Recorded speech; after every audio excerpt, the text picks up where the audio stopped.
এই সূরার আরেকটা নাম হলো সূরাতুদ দুআ।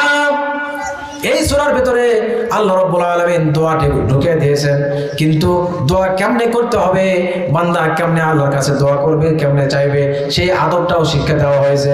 আল্লাহ রাব্বুল আলামিন শিখিয়ে দিচ্ছেন যে বান্দা, যখন তুমি আমি আল্লাহর কাছে চাইবা, আমি আল্লাহ তাআলার কাছে চাওয়ার জন্য সর্বপ্রথম আমি আল্লাহ তাআলার প্রশংসা করবে। সকলে বলেন সুবহানাল্লাহ। আলহামদুলিল্লাহি রাব্বিল আলামিন।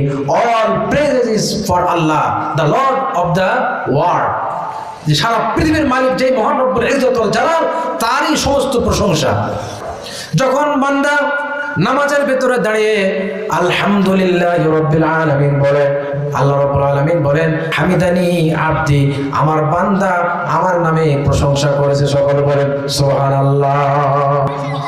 বান্দা যখন নামাজের ভিতরে বলে আর রহমানির রহিম, যখন বান্দা নামাজের ভিতরে আর রহমানির রহিম বলে, তখন আল্লাহ রাব্বুল আলামিন বলে আসনা আলাইয়া আবদি, আমার বান্দা আমার গুনাহগুলি বর্ণনা করেছে। যখন বান্দা নামাজের ভিতরে বলে মালিকি ইয়াউমিদ্দিন, মালিকি ইয়াউমিদ্দিন, ক্বালা আল্লাহু তাআলা মাজ্জাদানি আবদি, আমার বান্দা আমার মহিমা বর্ণনা করেছে। সকলে জোরে জোরে বলেন আল্লাহু আকবার। নামাজের ভিতরে যে কথা হয় কার সাথে?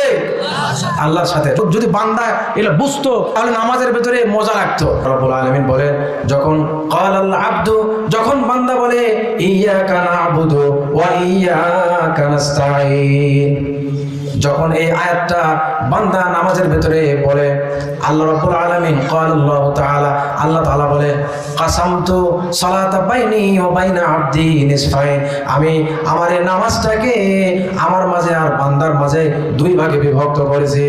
বলে আবদি মা সালা, আমার বান্দা যা যা চাবে আমি আল্লাহ রাব্বুল আলামিন ওই বান্দাকে সব কিছু দান করে দেব। সকলে বলেন সুবহানাল্লাহ।